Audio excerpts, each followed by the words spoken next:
Eu quero também agradecer a Deus e também o carinho do pastor Daniel Malafaia Filho, o convite e o contato feito pela missionária Laís Malafaia. Muito obrigado. Estou feliz por rever aqui a missionária Roberta, ela que é amiga da nossa família, e eu louvo a Deus por sua vida. Quem aqui de verdade quer continuar ouvindo Deus falar, diga amém. Abra sua Bíblia, por favor, na primeira carta do apóstolo Paulo aos Tessalonicenses. E quando você encontrar esta importante carta, localize, por favor, o capítulo de número 5. Quando você encontrar o capítulo 5 da primeira carta de Paulo aos Tessalonicenses, identifique aí, por favor, os versículos 23 e 24. Na verdade, o verso de número 23 já foi lido, mas ler a Bíblia nunca é demais. Portanto, primeira carta de Paulo aos Tessalonicenses, capítulo 5, versos 23 e 24. Os irmãos e as irmãs que encontraram, por favor, se manifeste dizendo graças a Deus. A palavra do Senhor nos diz assim: o mesmo Deus de paz vos santifique em tudo, e o vosso espírito, alma e corpo sejam conservados íntegros e irrepreensíveis na vinda do nosso Senhor Jesus Cristo. Fiel é o que vos chama, o qual também o fará. E os que podem, digam amém. Que Deus, por graça, mais uma vez, abençoe a exposição de sua palavra. Eu quero acreditar que nós estamos diante de um texto que se trata de um texto relativamente conhecido. Eu digo relativamente porque é possível que ele seja conhecido em parte, de maneira que se trata de um texto, de certa forma, familiar de todos nós. No entanto, se nós queremos pelo menos tentar, e quando eu uso a expressão tentar, eu estou sendo muito sincero, se nós queremos pelo menos tentar entender esse texto da forma correta, e entendendo da forma correta, então, extrairmos lições a partir desse texto, é preciso que, ainda que de forma rápida e objetiva, mas é preciso que nós trilhemos pelo caminho correto da interpretação desse texto. Na verdade, a igreja que estava na grande e importante cidade de Tessalônica, como outras muitas igrejas, também foi plantada e fundada pelo apóstolo Paulo. O apóstolo Paulo chega nessa cidade, conforme Atos capítulo 17, ele passa ali 3 sábados pregando na sinagoga daquela cidade, e por conta desta sequência de mensagens do apóstolo Paulo, um número expressivo de pessoas se converte, por conta desta crescente da igreja naquele lugar. O apóstolo Paulo vai enfrentar uma terrível perseguição. Foi tão terrível que Paulo se viu forçado a deixar esta cidade. Paulo então se dirige à cidade de Bereia. Em Bereia ele continua pregando, e por conta da pregação de Paulo, um número também expressivo de pessoas se converteu também.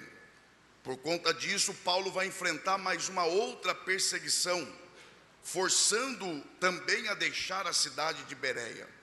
Paulo se dirige a Atenas, e quando Paulo está em Atenas, preocupado com o estado espiritual da igreja que estava em Tessalônica, Paulo então chama o seu filho na fé, o jovem obreiro Timóteo, e o envia àquela igreja com duas missões pelo menos. A primeira, de cuidar daqueles irmãos por um tempo, e a segunda, de colher informações a respeito da fé daqueles irmãos. Na verdade, Paulo estava preocupado por conta daquela igreja ser uma igreja relativamente nova. Timóteo então viaja para Tessalônica, passando ali um tempo cuidando daqueles irmãos. Timóteo colhe as informações e envia ao grande apóstolo Paulo. Quando Paulo recebe essas informações, são as melhores possíveis, porque embora esta igreja fosse uma igreja relativamente nova, todavia esta igreja permanecia firme na fé, permanecia crescendo, permanecia se amadurecendo, permanecia generosa. E Paulo, como uma espécie de pai, e feliz com o desenvolvimento espiritual daqueles novos irmãos, Paulo então vai escrever uma carta respondendo a estas informações, que é esta carta que nós lemos parte dela.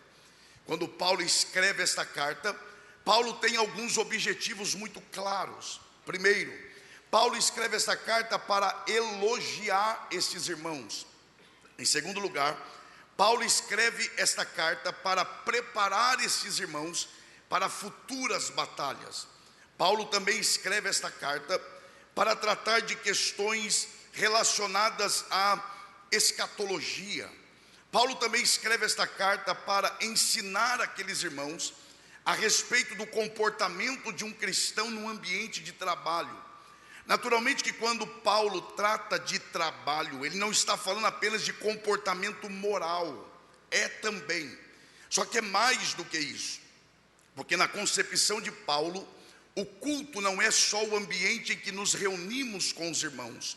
Para Paulo, até no exercício da profissão, o crente tem que entender que aquilo também é um culto de louvor ao Senhor. Lembra quando Paulo ele fala, quer comamos, quer bebamos, façamos tudo para a glória de Deus? É esta a concepção de Paulo de trabalho.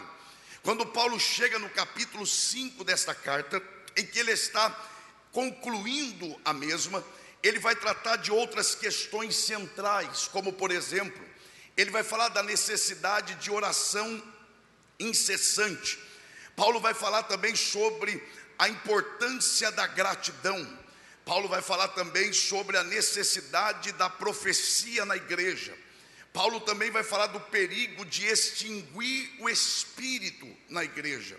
E quando Paulo está encerrando esta carta, Paulo ele quer coroar esta carta tratando de uma questão que é central à vida cristã. Paulo vai tratar sobre a doutrina da santificação. Eu gostaria que você, por favor, dissesse bem forte para uma vez só, diga santificação. E eu acho extraordinária a capacidade que Paulo tinha de em poucas palavras falar tanta coisa, porque em apenas um verso, Paulo ele aborda tudo que envolve a doutrina da santificação. Percebam que Paulo no versículo 23, ele vai em primeiro lugar falar sobre a natureza da santificação, ou seja, ele vai falar de onde procede e quem executa a obra da santificação. Além disso, Paulo também vai mostrar o alcance da santificação, isto é, até onde a santificação ela é operada na vida do crente. E finalmente, Paulo vai mostrar como esta obra é operada na vida do crente. Percebam, Paulo primeiro fala de onde procede, Paulo depois ele fala até onde é operada, e depois Paulo fala como a santificação é operada na vida do crente. Percebam que Paulo abre o verso dizendo: o mesmo Deus de paz, Ele mesmo vos santifique em tudo. Percebam que Paulo está deixando claro que a ideia da santificação não é ideia de homem. A santificação não é um projeto de homem. Pelo contrário, a ideia e o projeto da santificação para a igreja, ela procede do próprio Deus. Nesta mesma carta, no capítulo 4 e verso 8, Paulo também, tratando a respeito da santificação, ele diz que quem rejeita estas coisas, isto é, a santificação, não rejeita ao homem que prega, mas rejeita a Deus que idealizou isto para a igreja. Então percebam que a santificação, ela procede de Deus, mas não somente isso. Paulo também deixa claro que além da santificação proceder e ter Deus como origem, ele também é o seu executor. Paulo não diz que nós temos capacidade de nos santificarmos.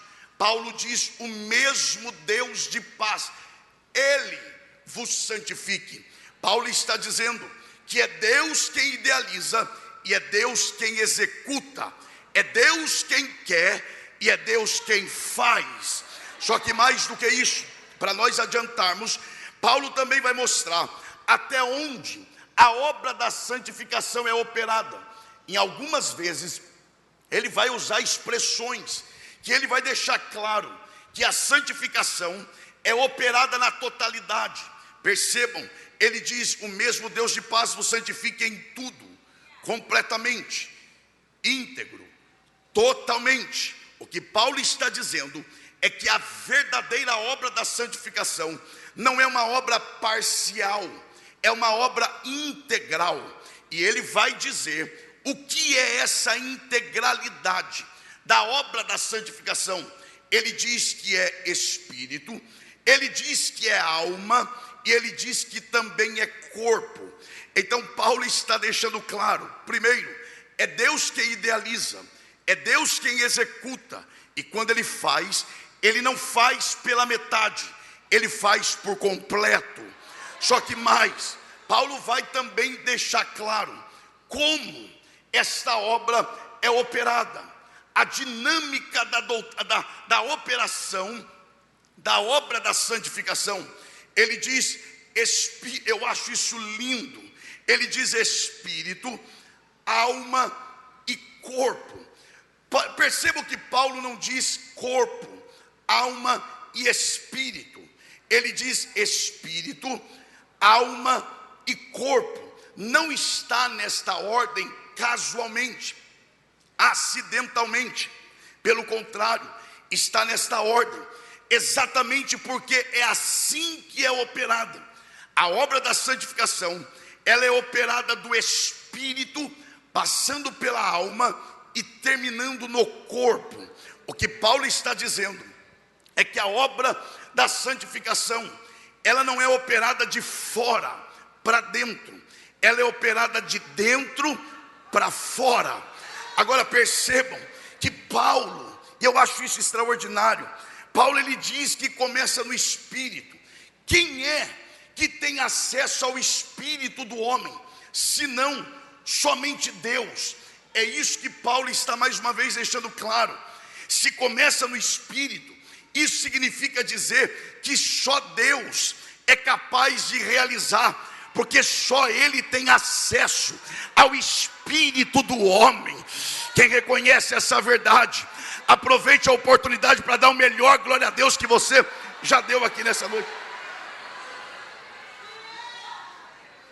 Agora percebam que Paulo então vai dizer espírito, alma e corpo. Agora, o que é que seria a santificação no espírito? O que é que seria santificação na alma? E o que é que seria santificação no corpo? Percebam, Paulo então diz espírito, é onde começa. O que seria essa santificação? Lembra quando o próprio apóstolo Paulo, escrevendo aos Efésios, ele diz que antes de Cristo chegar em nossas vidas, nós estávamos mortos em nossos delitos e pecados. Mortos de que forma? Paulo diz mortos espiritualmente. Que morte é esta? Lembra, para você que está bem atento, lembra quando Jesus falou: deixe que os mortos sepultem os seus mortos. Do que Jesus estava falando? Morto sepultando morto. Jesus está dizendo: deixe que os mortos espirituais sepultem os seus mortos físicos, porque o homem sem Deus, ele está morto no seu espírito. E é isso que Paulo está dizendo, que é a obra da santificação no espírito. Lembra quando Paulo, escrevendo aos Romanos, ele diz que o primeiro Adão, e esse é o esposo da Eva, o primeiro Adão foi feito alma vivente, mas o segundo Adão, que é Cristo, foi feito espírito vivificante. O primeiro recebe vida, o segundo dá a vida. E não é isso que Paulo diz, que quando nós estávamos mortos e Cristo entrou na nossa vida, Ele nos vivificou. Ou seja, quando Ele chegou em nós, Ele injetou vida no espírito que estava morto, e a obra da santificação começou em nós. Só quem já recebeu esta vida aqui, se manifeste como crente vivo, dando um brado de glória aqui nesta noite.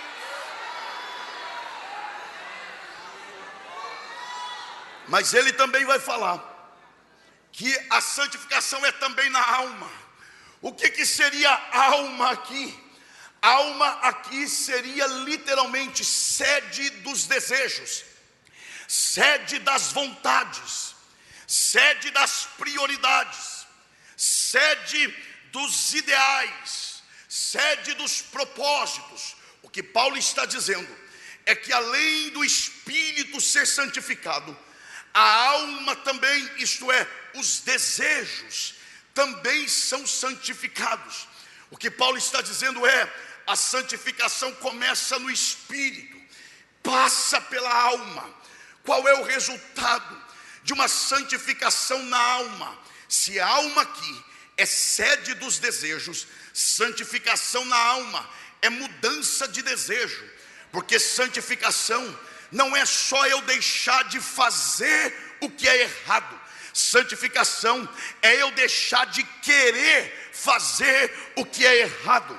Eu não sou santo só quando eu deixo de fazer, porque isso é legalismo. Eu sou santo quando eu diminuo em mim o desejo de pecar, quando não há mais desejo em mim de transgredir a lei de Deus. Deixa eu tentar ser mais prático. Tem gente que não faz, mas quer fazer. Tem gente que não vai, mas quer ir. Tem gente que não olha, mas quer olhar. Tem gente que não fala, mas está desesperado para falar. Não é sinal de santidade. Santidade de verdade, aleluia, é quando você mesmo se admira e começa: ué, cadê aquele desejo? Cadê aquela vontade que eu tinha e não estou tendo mais? Eu era tão inclinado a esse pecado e agora eu já nem ligo mais. O que é isso? É sinal de que a sua alma está sendo santificada. Oh, glória a Deus. Lembra quando Deus fala pela boca de Ezequiel: porém em vós o meu espírito. Aí ele explica o que é isso. Ele diz: tirarei o vosso coração de pedra e colocarei um coração de carne. Como eu preguei isso errado, gente, falando que é Deus tirando um coração duro para colocar um coração mole. Não tem nada a ver. Deus fala o que é isso. Ele diz: porém vocês o meu espírito. Aí ele diz, ele amplia o pensamento e diz: vou tirar o coração de pedra e vou colocar um coração de carne. Deus está dizendo: eu vou tirar o coração de vocês e vou colocar o meu coração. Na verdade, isso aqui é troca de coração. Deus está dizendo: o que vai reger a sua vida não é mais a sua vontade, não é mais o seu desejo, não é mais as suas prioridades. O que vai reger a sua vida são os desejos do céu. Levante uma de suas mãos aos céus, que pela palavra eu vou profetizar. Eu profetizo que você vai odiar o que Deus odeia e amar o que Deus ama. Quem recebe a palavra,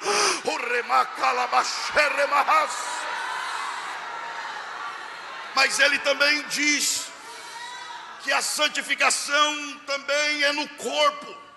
Começa no espírito, onde ninguém vê, passa pela alma, onde ninguém vê, mas termina no corpo, onde todos veem. Ainda tem gente que dá glória a Deus com essas coisas, né? O que Paulo está dizendo aqui é santificação de verdade. Não é o que alguns pensam. Não, para eu ser santo, basta eu seguir a regra. O bispo falou, eu cumpro, eu sou santo. Em parte. Mas Paulo está dizendo que é mais do que isso. Por outro lado, Paulo também está combatendo aqueles que dizem: não, para eu ser santo, não é por fora. Afinal, Deus quer o que está do lado de dentro. Aí Paulo vem e diz assim: ó, não é nem uma coisa nem outra. Então o que é? É as duas. Ele explica isso em Romanos 12. Rogo-vos, irmãos, pela compaixão de Deus. Olha o que ele fala primeiro. Primeiro, que apresenteis os vossos. E depois ele diz: e renovai a vossa. Quem é que consegue enxergar o que eu estou pensando? Mas quem é que consegue enxergar o que eu estou vestindo? É isso que Paulo está dizendo. Paulo está dizendo: se for para entregar, tem que entregar o que só Deus vê, mas também tem que entregar o que todos veem. Paulo está dizendo: se é para entregar pela metade, é melhor que não entregue, porque Deus não aceita. Se vem entregar alguma coisa aqui hoje, que seja espírito, alma e corpo, e dá glória a Deus quem acha que tem que dar glória a Deus. Deixa eu avançar aqui. É isso que Paulo está dizendo nesse texto. Mas aqui eu preciso fazer uma pergunta central. Porque o senhor sabe, e eu me dirijo ao senhor com muito respeito, o senhor sabe melhor do que eu, e acredito que melhor do que a maioria, se não todos, que se nós pegarmos aqui, bispo, o crente mais novo convertido e colocar aqui, e o crente mais antigo desta histórica igreja, e colocar aqui, e perguntar para ambos: crente tem que ser santo? Os dois vão dizer sim. Porque por menor que sejam as informações espirituais que uma pessoa tenha, todos sabem que o crente tem que ser o quê? Então a pergunta não é se eu tenho ou não que ser santo, porque disso todos nós sabemos. A pergunta aqui, olhe bem para cá, eu vou dizer de novo, a pergunta aqui não é se eu tenho que ser santo. A pergunta central é: por que eu tenho que ser santo? Porque essa questão do porquê é coisa seríssima. Quer ver? Tudo que você faz, seja em área espiritual ou não, o sucesso do que você faz depende da sua motivação. E para você descobrir a sua motivação, o que é que você tem que perguntar? Por que eu estou fazendo isso? Preste atenção nisso. O sucesso de qualquer empreendimento está na motivação. E para eu descobrir a minha motivação, eu tenho que me perguntar: por que eu estou fazendo isso? Essa questão para Deus é tão séria, que olha o que a Bíblia diz em Hebreus, que a palavra de Deus é viva e eficaz. Vai dizendo, daqui a pouco ela diz assim, ó: e ela é apta para discernir o que mesmo? Pensamentos e obras? Não, pensamentos e... Está com medo de falar por quê? Vai. Pensamentos e... Então perceba que para Deus não pesa só o que eu faço. Para Deus pesa o porquê eu estou fazendo. Tem gente que faz a coisa certa, do jeito certo, no lugar certo, mas com a motivação errada. E com a mesma facilidade com que eu vejo o que você está fazendo, Deus não precisa fazer força nenhuma para descobrir o porquê você está fazendo. Você quer ver uma coisa?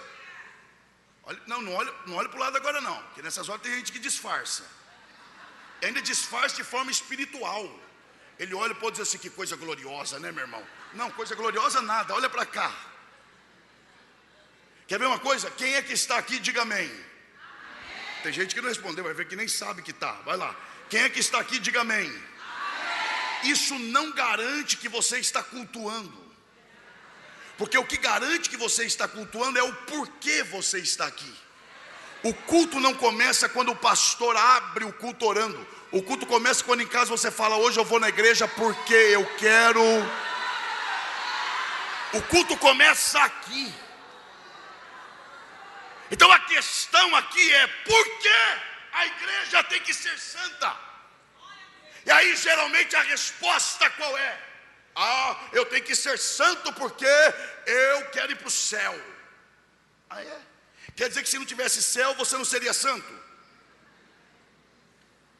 Ô irmãos, não perca isso aqui não. Quer dizer então, que se não tivesse promessa de céu, e aí eu tenho que te perguntar mais. Bom, então você é santo porque quer ir para o céu. Aí eu tenho que te perguntar, e por que você quer ir para o céu? Pastor, porque eu não quero ir para o inferno. Daí eu tenho que te perguntar, e por que você não quer ir para o inferno? Não, pastor, já basta sofrer nessa vida. Sofre aqui e ainda vai para o inferno. Fogo, enxofre, diabo, demônio, só gente que não presta. Estou fora. Eu quero ir para o céu. Aí, tá vendo? Porque o céu é maravilhoso. E o céu é maravilhoso por quê? Não, lá, olha por onde a gente começa. Lá as ruas. Já perceberam que até em querer ir para o céu nós somos gananciosos? A gente já pensa no ouro, muro de jaspe, rio de cristal. Jesus é em último caso, é rua de ouro.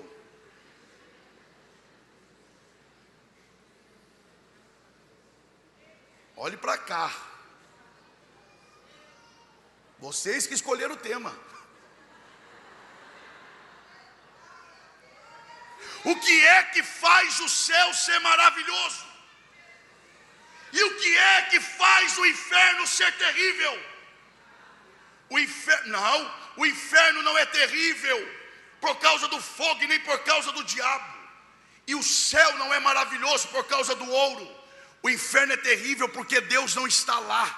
E o céu é maravilhoso porque a Bíblia diz que ela não precisa nem de sol, porque Ele é a própria luz.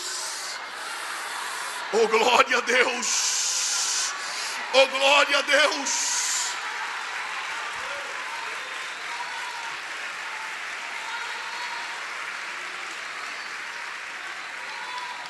Lembra quando Jesus fez a promessa aos discípulos? Ele disse o que aos discípulos? Ele disse, se eu for, virei outra vez e vos levarei para o céu, não para mim mesmo. Para que onde, e aí não importa onde é, meu irmão, o importante é que seja com Ele, para que onde eu estiver, oh glória a Deus. Aliás, deixa eu lhe falar, deixa eu perguntar, qual é a maior promessa para um crente santo? Não é ir para o céu, não é não, isso é detalhe, céu é detalhe. Não existe um texto na Bíblia que promete céu para quem for santo. A promessa é mais elevada. Jesus diz, bem-aventurado os limpos de coração, porque esses herdarão a terra, porque estes verão. O escritor aos Hebreus diz o que? Seguir a paz com todos e a santificação, sem a qual ninguém vai para o céu. Céu é detalhe, sem a qual ninguém verá. Lembra o que Paulo diz quando surgir a última trombeta? O que é mortal se revestirá do que é imortal, o que é corruptível de que é incorruptível, e receberemos um corpo semelhante ao dele, e vamos para o céu. Isso é detalhe. Ele diz: e o veremos como ele é. Quem deseja ser mais santo aqui? O Espírito de Deus ministra o meu espírito aqui hoje, bispo. Pode ficar tranquilo, meu filho, pregue isso, porque é isso mesmo que eu quero que você pregue, porque eu já estou gerando desejo de santidade em crentes aqui neste lugar. Quem deseja isso de verdade, adore a Ele. Tá, então por que é que eu tenho que ser santo? Paulo responde, e as irmãs do jogral responderam. A pergunta é: por que eu tenho que ser santo? E a resposta está na mesma carta, no capítulo 4, verso 3. Pois esta é a vontade de Deus, a vossa santificação. Acabou. Por que eu tenho que ser santo? Porque esta... Vamos de outra forma, para ficar bem prático. Por que eu tenho que ser santo? Porque Deus quer que eu seja. Então vamos lá. Por que você tem que ser santa? Porque Deus quer que você seja. Acabou. Ponto final. Com céu ou sem céu. Eu tenho que ser santo porque Ele quer. Aí Paulo usa uma palavra que eu acho extraordinária. Ele diz: esta é a... Grita para ser uma vez só, diga vontade. O que é vontade aqui? Vontade aqui, em primeiro lugar, significa lei. Então vamos mudar aqui? Paulo diz: porque esta é a lei de Deus. Então por que eu tenho que ser santo? Porque esta é a... Agora vamos pensar, ainda que de forma rápida. Imagina eu chegar no Rio de Janeiro, eu que moro lá no interior do Rio, eu chegar aqui na capital e começar a estabelecer leis para o povo cumprir. Eu posso fazer isso? Você está em dúvida? Fico com medo, não vou ficar chateado não. Eu posso fazer isso? Por quê? Porque eu não tenho autoridade. Porque só pode estabelecer leis quem tem o quê? E o que é autoridade? Não diga que é poder, porque não é. Afinal, uma coisa é uma coisa e outra coisa é outra coisa. Isso é profundo demais. Poder é uma coisa, autoridade é outra. Jesus falou de poder e Jesus falou de autoridade. O que é poder? Rapidamente. E o que é autoridade? Imagine aqui numa escala de hierarquia. Poder seria isso aqui. Alguém que na hierarquia de uma empresa, por exemplo, está acima da outra. Ela se utiliza da sua posição para impor a quem está abaixo dela para fazer o que ela quer. Ela impõe. E quem está abaixo faz não porque quer, mas porque é obrigado e sabe que se não fizer vai sofrer o dano. Então ela impõe, isso é poder. O que seria autoridade? É parecido, mas não é a mesma coisa. Na escala de hierarquia, essa mesma pessoa está acima da outra, presta atenção. Mas com seu estilo de vida, com seus valores morais e éticos, e com a sua forma agradável de tratar as pessoas, quando essa pessoa que está acima, ela precisa de algo, ela não manda, ela pede. Quem está abaixo, sabe que tem que fazer porque é obrigado, mas não faz porque é obrigado, faz porque tem prazer de atender o pedido de quem é digno de pedir. Isso é autoridade. Poder é imposição, autoridade é influência. Você quer ver que é verdade? Quando Jesus lidava com demônios, ele usava poder, ele chegava e dizia sai. Mas quando ele lidava com pessoas, ele não usava poder, ele usava autoridade. Quando os discípulos ficaram sozinhos com Jesus, porque o povo foi embora, porque a mensagem foi dura, Jesus falou: quer ir embora também? O que Pedro falou? Não, a quem iremos, se só tu tens palavras de vida eterna? O que Pedro está dizendo é: nós vamos ficar não porque somos obrigados, porque afinal o Senhor mandou até a gente ir embora, mas nós vamos ficar pelo prazer da companhia. O que é isso? É autoridade. E aí preste muita atenção, porque isso aqui é central. Paulo está dizendo: nós temos que ser santos, porque esta é a lei de Deus para a igreja. E só pode, originalmente falando mesmo, só pode estabelecer leis quem tem o quê? Autoridade. É por isso que todas as vezes que Deus exigia a santidade do seu povo, Ele dizia como? Sede santo, como eu sou santo. Sede santo, porque eu sou santo. O que Deus está dizendo é: eu não exijo de vocês aquilo que eu não sou, eu exijo de vocês exatamente o que eu sou. Eu tenho condições de exigir santidade porque eu sou santo. Ele está dizendo: ninguém é obrigado a fazer parte da minha igreja. Eu não obrigo ninguém a me seguir. Agora, quer fazer parte do meu grupo, quer fazer parte da minha equipe, quer fazer parte da minha igreja, a ordem é esta: pelo menos deseje se parecer comigo, e porque eu sou santo, sede santo também. Quem quer fazer parte da igreja de verdade e aceita a condição, dê o melhor glória a Deus que você já deu aqui hoje.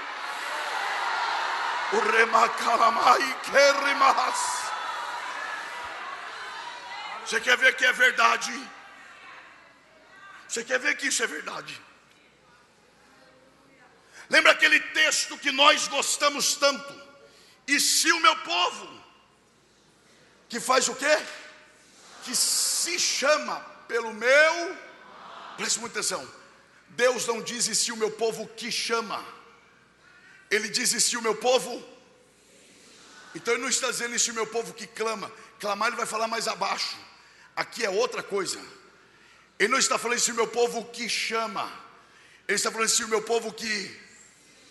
Lembra quando alguém chega em você e pergunta assim: ó, como é que você... Ela está perguntando: como é que você ora? O que ela está perguntando? Qual é o seu? É isso que Deus está dizendo: e se o meu povo, que é chamado pelo meu nome. O que Deus está dizendo é: nem nome vocês têm. Porque quando alguém pensa em vocês, eles não pensam em vocês, eles pensam: povo de Deus, nação de Deus. E Deus está dizendo: vocês carregam o meu nome em vocês. E para carregar meu nome em vocês só tem uma condição: tem que se parecer comigo. E porque eu sou santo, você também tem que ser santo. Oh glória, oh glória, oh glória. Onde está a mão que você levanta para adorar o Senhor? Isso não é coisa de pregador, isso é coisa da Bíblia. A Bíblia diz: quando vocês se reunirem, consolai-vos uns aos outros com essas palavras. A Bíblia manda nós edificarmos uns aos outros. Como é que faz isso? Falando um com o outro. Então, se você quer e pode, faça. Se você não quer, não faça, mas respeite quem faz. Mas se você quer e crê no poder da palavra, olhe para a pessoa que está ao teu lado. Essa mão que você levanta para adorar o Senhor, toque com respeito no ombro da pessoa que está ao teu lado e diga para ela: nós vamos ser mais parecidos com Deus, porque Ele vai nos santificar. Oh glória, nós somos povo de Deus, nós carregamos o nome de Deus em nós.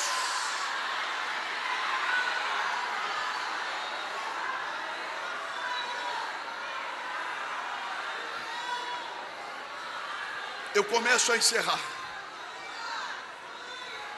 mas eu preciso dizer pelo menos mais essa verdade. E esta é a vontade. Você pode dizer bem forte? Diga: vontade. Quem é que já teve vontade de fazer alguma coisa aqui? Nunca teve vontade de nada, nem de ir embora para casa? Vou perguntar de novo: quem é que já teve vontade de alguma coisa na vida? Agora eu vou fazer outra pergunta. Olhe bem para cá. Você que já teve vontade, tem gente que não levantou a mão, vê que não teve vontade. Você também nunca teve vontade de não levantar a mão? Teve. Então, você que já teve vontade na vida Deixa eu lhe fazer outra pergunta. Tudo que você quis na vida você conseguiu? Por quê? Por uma única razão: porque nós somos meros mortais. Mas Paulo não diz que a santificação da igreja é vontade de homem.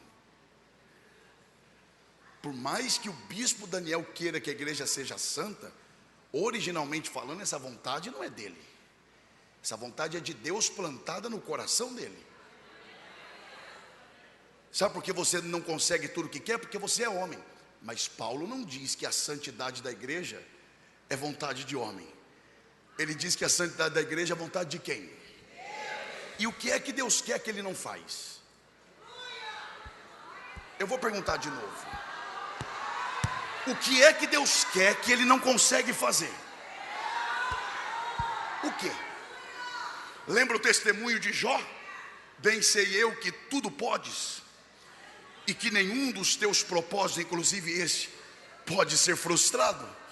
Lembra que o próprio Deus fala pela boca de Isaías: operando eu, quem impedirá? Por isso que eu fiz questão de ler o verso 24. Fiel é o que vos chama. Ele não chama somente, ele chama e faz. Oh, glória a Deus. Sabe o que isso aqui significa? Que queira Satanás ou não, queiram os demônios ou não, queira o sistema desse mundo ou não, a igreja vai ser santa, porque esta é a vontade de Deus. Eu sei quando eu estou pregando, eu sei quando eu estou ensinando, mas eu sei quando eu estou profetizando. E aqui eu vou profetizar para esta igreja, debaixo da autoridade da palavra. Escute o que eu vou lhe dizer. Lembra quando Jesus ele diz sobre esta pedra: diga por favor, edificarei. O que é edificar ali?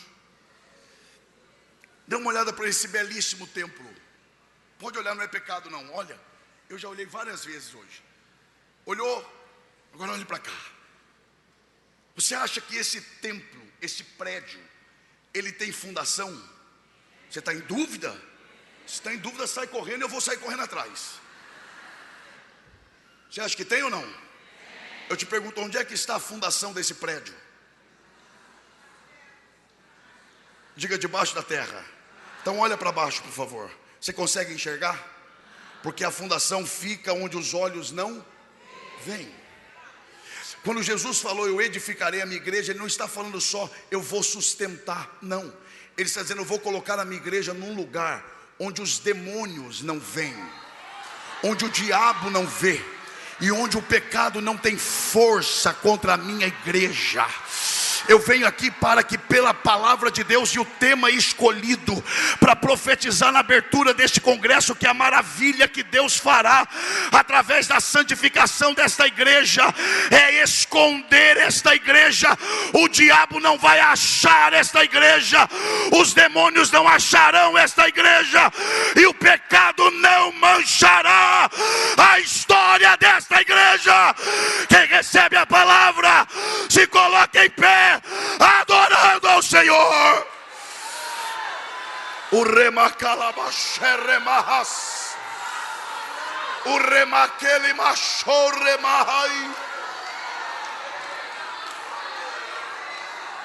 o remiquerimahai chorrimahas. Eu sinto a graça de Deus aqui.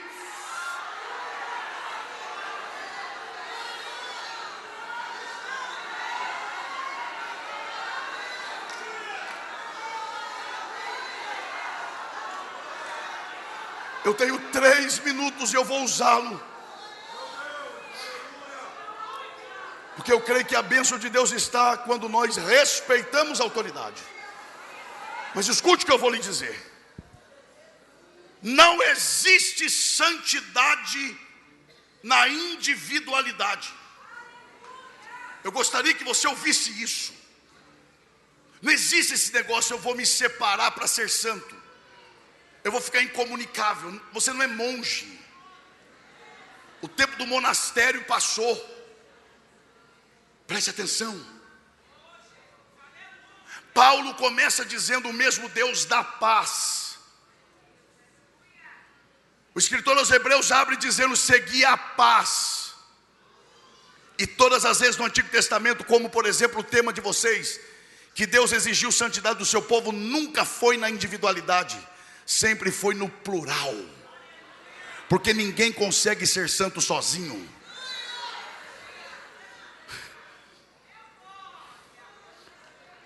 Sabe o que é ser santo?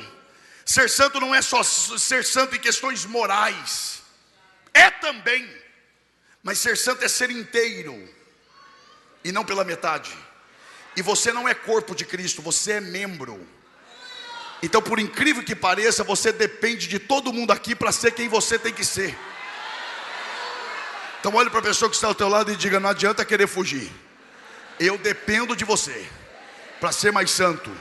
E você depende de mim para ser mais santo. Diga para essa pessoa, diga mesmo, diga assim: você tem defeitos que eu não tenho, mas eu tenho defeitos que você não tem. Eu tenho qualidades que você não tem, mas você tem qualidades que eu não tenho. Eu te completo, você me completa, e juntos formamos um corpo perfeito. Quem deseja ser mais santo aqui, depende do seu irmão, da sua irmã. Receba a graça de Deus agora, em nome de Jesus.